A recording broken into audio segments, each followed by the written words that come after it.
আজ আমি পড়াবো তোমাদের টিয়া পাখির বুদ্ধি। লিখেছেন সুকুমার রায়। এক ফরাসি ভদ্রলোকের একটা কুকুর আর একটা টিয়া পাখি ছিল।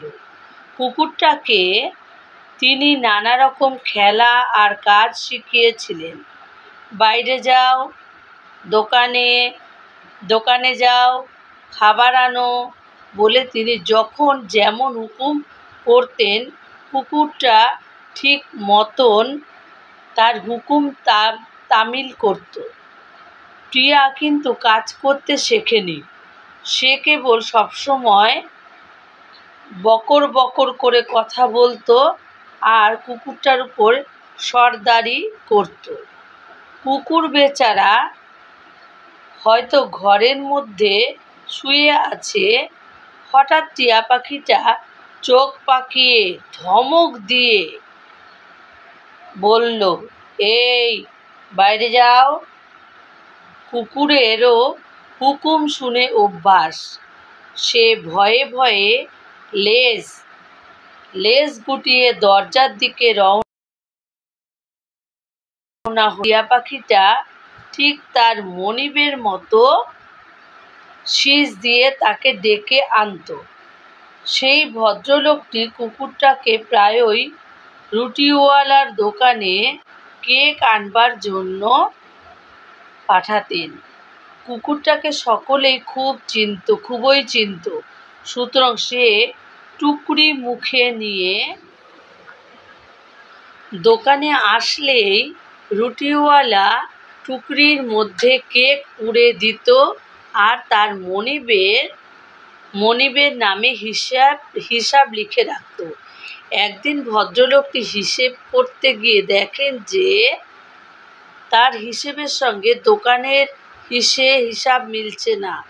তিনি যতবার কুকুরটাকে পাঠিয়েছেন, দোকানের হিসাবে তার চাইতেও বেশি লেখা হয়েছে।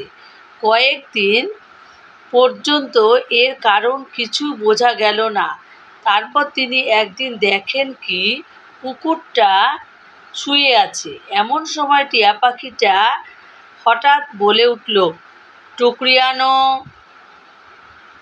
কুকুরটা একটু উঠে টুকরি নিয়ে এলো। টিয়া পাখি বলল, দোকানে যাও। কুকুর বেচারা ইতস্তত করতে লাগলো। তাই দেখে সে আবার চিৎকার করে বলল, এইও দোকানে যাও। কুকুর বেচারা আর কি করে, সে দোকানে গিয়ে 2 মিনিটের মধ্যে খাবার এনে পাখিটার সামনে রেখে লেজ নাড়াতে লাগলো। ইচ্ছাটা সেও কিছু ভাগ পায়, কিন্তু টিয়া পাখি বাইরে যাও বলে এক ধমক দিয়ে তাকে তাড়িয়ে নিজেই সবটা খাবার খেতে লাগলো। তখন ভদ্রলোকটি বুঝতে পারলেন যে দোকানের হিসাবে কেন বেশি লেখা হয়। পরে কি আছে, শব্দার্থ। সর্দারি মানে মোড়লি, হিসাব আয় ব্যয়ের হিসাব। ফরাসি, ফ্রান্সের অধিবাসী। তামিল করা মানে পালন করা। হুকুম আদেশ। ইতস্তত ইতস্তত মানে গড়িমসি।